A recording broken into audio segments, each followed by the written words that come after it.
Hello and welcome to another Modern Cube Draft. This is Old Man Poole. As always, I'm overwhelmed with our first pick here. Got a couple of decent counter spells, a couple of good white cards. I do like Blade Splicer and Flicker Wisp, although I'm not sure either of them are really first pickable. A little bit tempted to try and do mono red or ramps. I haven't tried those yet. But on the other hand, we could just pick up one of these pretty good planeswalkers and do planeswalkers.deck, which is always pretty fun too. I don't think Search is really first pickable for the ramp deck. I don't think Thunderbreak Region is really first pickable for the red deck. I'm going to take Sark in here. I do think I like this better than I like Sorn. It's one cost cheaper, which can be pretty significant. And I think that being able to beat your opponent in pretty quickly is not bad either, so Sarkin it is. I suppose we could still just go like mono red, sort of. And just pick up something like that Abbott here. Soulscar Mage is also good, although not quite as good. We could also just shift into more of a controlling thing, and that Sark can be one of our win conditions, which I think is fine as well. In which case, Careful Consideration is probably the pickup. Very powerful card. I also like Looter Il Core, although it often comes around. I don't think other people like it quite as much as I do. So I guess mono red or other stuff. Play a lot of other stuff. Careful Consideration's so tempting though. So tempting. Maybe let's try for mono red. I don't know. I love this card so much. So good. So good. No, mono red. I'm sure that's the thing, right? Let's pick up the Abbott. I think I like it better than the Soulscar Mage. Okay. So here, we could have taken like Cryptic Command or Azure Mage or Garruk. We're not going mono red. So Dragon Lord's interesting just because it's a very good, or it's a decent 2-drop that turns into a pretty good later game threat. It could end up just being like kind of red-green. There are a lot of, like this is sort of an anthem effect for a lot of the green effects out there. Neither of these feel super exciting. Maybe let's take Dragon Lord though. Sure. We're going all in. Okay. Hellrider in that case. I don't hate getting some like dual lands like Clifftop Retreat and turning into other things. I think Hall of Triumph is likely to wheel, more likely than Hellrider, although neither of them are great outside of this deck. Nah, let's take Hellrider. I think Hellrider's now probably a little bit better even with. Okay, so we're seeing cards here. We're seeing cards. You take Goblin Rabblemaster. Is that better than Hazoret? I'm actually not really sure. They're both pretty good. Rabblemaster is probably more of an engine on its own than Hazoret, although Hazoret's really hard to deal with too. I think I'm going to take the Rabblemaster here, although it could be close. I could also see an argument for Mutavault, just because you do want to play a decent number of lands in this deck, but you also don't want to end up going too far. And Mutavault kind of helps mitigate Flood. Okay, not as much right here. The Student of Warfare is not bad if we wanted to just be Boros, but not absurd either. We could also just take Flame Splash and just try and really stick it to mono red. This effect is good, but not great.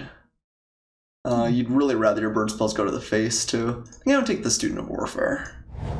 Let's sort by our mana costs here. Okay, we have Bloodstained Mire, which is another actually pretty powerful effect because it counts as 2 land drops but pulls an extra land out of your deck. Don't care about the soldier that much, I don't think. 2-1 for 1's fine though. And Ire Shaman is perfectly reasonable but not absurd. I think I'm gonna take the Bloodstained Mire. Okay, Ancient Grudge is here. We could also take like Bygone Bishop. It's just kind of a value card to go along with our red. A little bit interesting because if you do play a couple of cheap cards, it gets you a lot of value pretty fast. If we're going to pick up a white card here though, perhaps Oblivion Ring is just better. I don't know how many targets there are for Ancient Grudge. Probably some good ones. There's a couple of cheap mana rocks, but not as many nuts artifacts in this set. I think I'm taking Oblivion Ring here. Maybe we'll end up being a red-white sort of deck. Flicker Wisp or Thunderbreak Region. Region is not bad. Does this ever turn into a dragon? It doesn't. What that's worth. Flicker Wisp, I think, is a higher power card. Yeah, I might take Flicker Wisp. It gets in for some damage in the air, and it's a little bit cheaper as well. Take Condemn. Not the best for us here, although Rugged Prairie actually looks pretty good. It's going to fix our mana fairly effectively. Oh, Careful Consideration came around. Oh, a shame. Okay, Siege Gang Commander for a little bit of reach in the endgame, or Char. I think I want Char. I think we need a little bit more removal, and I think Siege Gang Commander is kind of replaceable. Okay, Banefire's okay. Ooh, Hazoret came around. No Mutavault, unfortunately, but I think I will play Hazoret. Siege Rhinolo's pretty good value. Okay. I do think the mono red and white, quote unquote, is pretty open, which is nice. So one thing that's a little bit interesting when you're drafting mono red is because there are so many playables, and you tend to get them pretty late, is you can pretty aggressively pick up things like Bloodstained Mire and get them back, or Scalding Tarn, for instance. Like, I definitely play Lingering Souls, Spear of Heliod might even make the cut, but just here we're actually going to pick up something like Scalding Tarn. Devil's Play is also okay too. But we might as well just make our lands as good as we possibly can. Okay. Whip Flare is not really what the deck's looking for. Either it's Cold Steel Heart or Dictate of Heliod, probably? A little bit interesting. I think I'm going to take the Smuggler's Copter, actually. That's another thing that fixes our draws. It can help finish off our opponent, get a last couple points in. Valorous Stance is also maybe worth considering, but I do like this Copter a fair amount. You're being aggressive. We would like to pick up a couple more cheap spells. Kind of an interesting choice between Pia and Young Pyromancer here. I think the Pyromancer is probably better. We don't have tons of instants and sorceries, but even if you make 1/1/1 off this, it's pretty good value. And PNLR is a little bit more expensive. I think we want more 2-drops anyway. Pyromancer it is, I think. Interesting choices here. Ronus is a really aggressive beatdown card. We have to splash for it, which I don't love. Kiki Jiki is not really what we're doing. At least the Gremlins likewise. I think we're going to take the Windbrisk Heights. It's likely they're going to be attacking with 3 creatures fairly regularly, in which case it's kind of a free land, or a free draw. Yeah, I think it's okay. We're not going to do anything really disgusting, like cheat something into play off of it, but again, as often as we can, we want to take cards like this, because our lands are probably going to be pretty good anyway. Boom and Bust is a little bit interesting. It's unlikely we're ever going to get to Bust, though. So this just ends up being a mitigation effect. It is pretty good at denying like splash colors for your opponent, which can be powerful. Kind of think we want Oust, although giving my opponent life does seem kind of anathema too. KS, really good with tokens, not absurd outside of it. I guess we've got a couple of things. We can maybe play the Aristocrat. Aristocrat is a very aggressive, powerful card.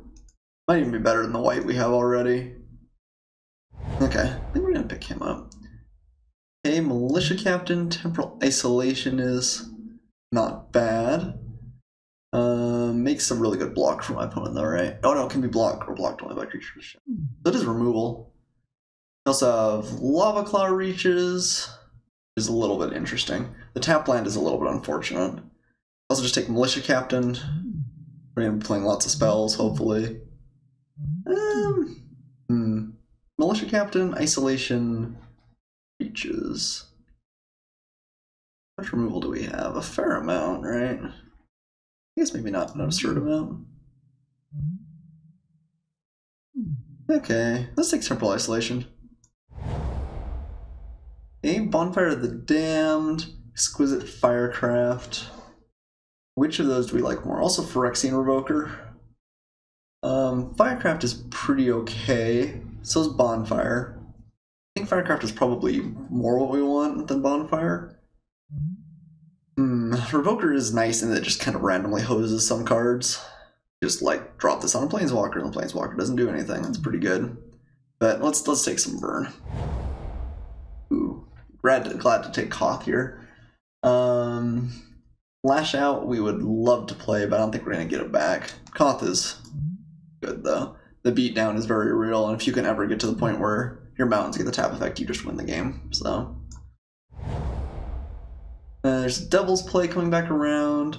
We could take the Caves of Koilos here for splashing for the Falcon Wrath Aristocrat. The 1 point of damage probably doesn't matter to us too much. Let's do that. Dictate of Heliod. I don't know if we're gonna have that many creatures. Wonder if we're okay playing a Canyon Slough. Probably. It's a tap land, which is unfortunate, but it's a little bit nice to be able to cycle away later. Chandra, I don't think makes the cut for us, although maybe. It's definitely the pickup here over kind of nothing else for us, but I'm not sure that we'll end up playing her. Take the Glacial Fortress over a couple of good green beatdown cards. Okay, and Boom and Bust did come around. And Loud Card Creatures did too. Does this come in tapped? I think it does, yeah. Still probably worth playing though.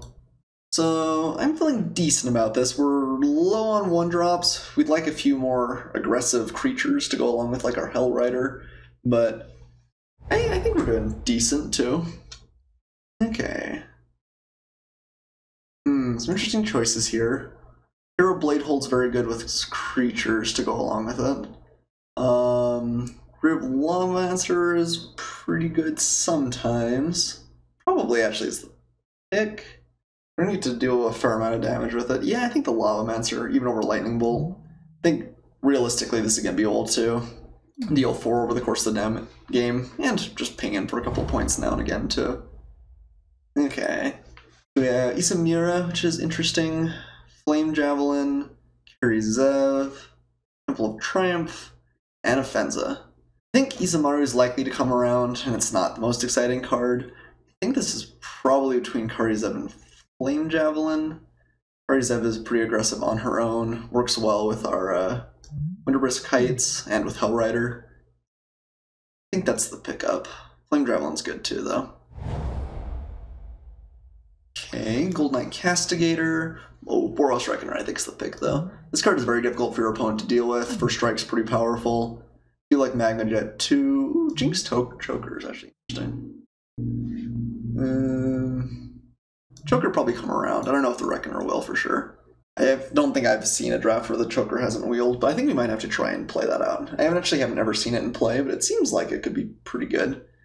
It deals 1 to your opponent, and then 2 to us, and then 3 to them, 4 to us, and yeah, you get the deal, I guess. So Chandra's pretty good. Cone of Flame isn't bad, but probably too expensive for what we're trying to do. So Forked Bolt's the other option.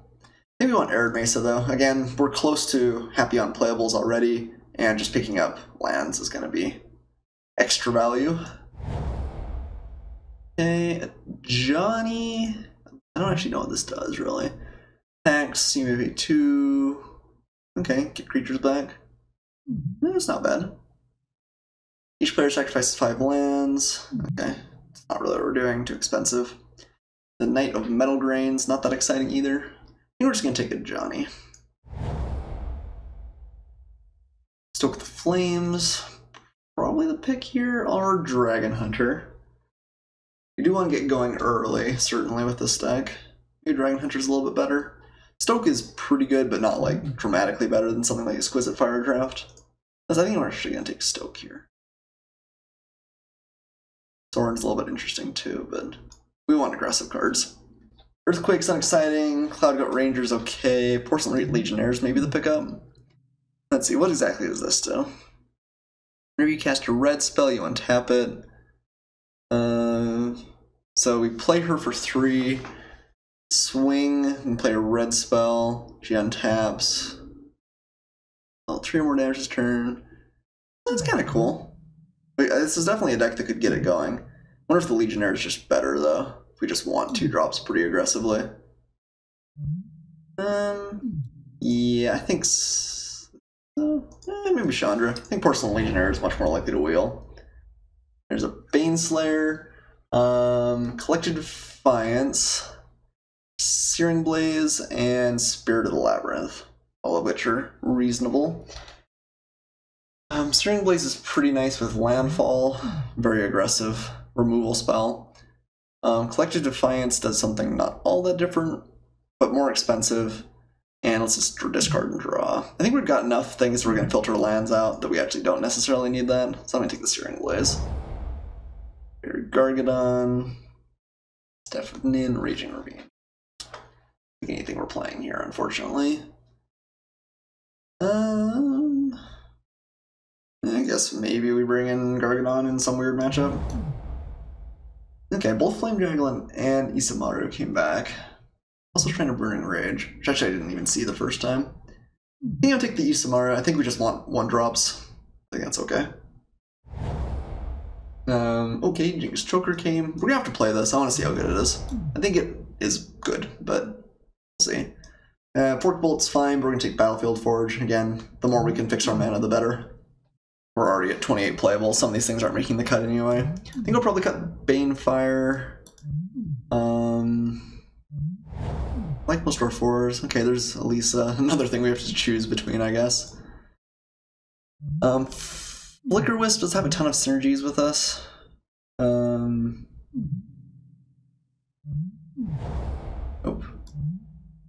Guess I can move Temporal Isolation around. Neither of these we're playing against. They're both good against us. Okay. Don't think we're playing Flicker Wisp main. Oblivion Ring I kind of like just because it is one true removal spell, and Isolation I think is pretty good too. It's a little bit unfortunate that Student of Warfare pretty aggressively needs white to be great. We do have a lot of 2-drops we want to follow up with too. Didn't get Goblin Guide, which is always a little bit of the dream. And probably, if I could change one thing about this deck, I might have drafted white cards a little bit more aggressively. I think Boom and Bust might be a sideboard card if it looks like my opponent's being really greedy with his lands, then Boom gets a lot better. And if we ever get to 6, although it's... well, yeah, if we ever get to 6 and we have board advantage, playing Bust is pretty good, but I think if we get to 6, a lot of times we're losing. Like Char...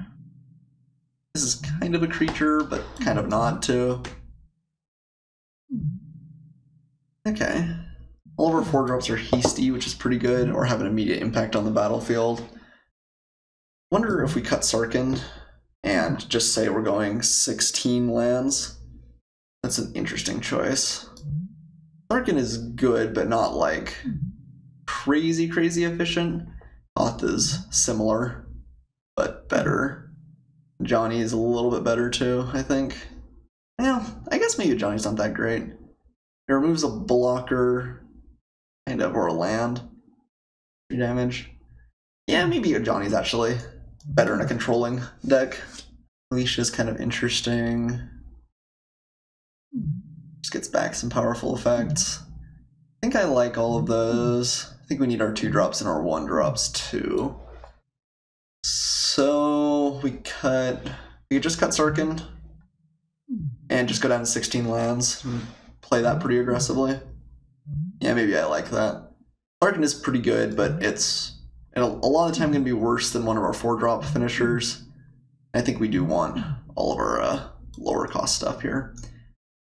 It is a little bit nice that we have a decent number of reasonable sideboard options. Like, I could definitely see us bringing in a Johnny or Sarkhan.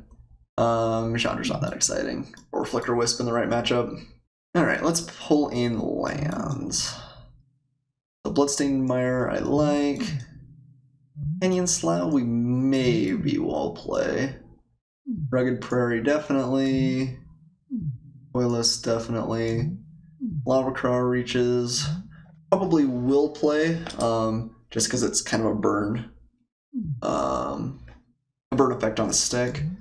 Scalding Tarn will be played. This will be played. This isn't even... yeah, it doesn't tapped. Well, it's a free card, though.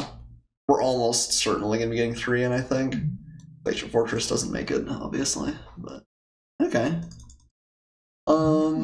So right now, we'll have 1, 2... and did we... oh, here it is. There's another pile. So 1, 2, 3 red sources that we don't play Slough. If we do play Slough, then Scalding Tarn will go and fetch it, and so does Arid Mesa, which basically guarantees we can play the Aristocrat on time. It is nice that it cycles, it's bad that it enters tapped. But if we only have 2 entered tapped lands, we maybe can get away with that. Just I guess 3. I think I might still be okay though. And then we're like, it's basically a certainty to be able to play our Aristocrat, because this gives us 1, 2, 3, 4, 5, 6, 7 red sources already. Plenty of black, and then 4 white sources. Not quite as many, I guess 5. Okay, but if we add in lands and say go up to 7 white sources then, or I guess 8 white sources, 4 more mountains, that still gives us like 12 red sources. Is that right? Feels like a lot. 1, 2, 3, 6, 7. So I guess 11 red sources. Still feel pretty good about that. I might even put out 1 more pull. Oh, no, I guess maybe we want 1 swamp. We're gonna add 1 swamp. If we're gonna add 1 swamp, then the main thing is that lets the Arid Mesa Scalding Tarn. No, Scalding Tarn won't find where is that card? Bloodstained Mire anyway, right? Yeah, I think I'm gonna cut the Bloodstained Mire. I think, or heavens, the Cadmean Slough. Too many lands with too many similar names. Heaven 7/7s. And I think we just want to avoid a couple of our tapped lands. I think that both the Lava Claw Reaches and the where are we? The Winterbrisk Heights are better. Okay, so we'll add in 1 swamp that we can search for. Let's go like that maybe. That's 1, 2, 3, 8. Then 1, 2, 3, 4, 5, 6, 10. Okay, I think that feels good. Okay, I think the deck is sweet. I think it's a decent version of Mono Red, so let's dive right in and see if we can't crack some people's faces that are trying to be a little bit too greedy.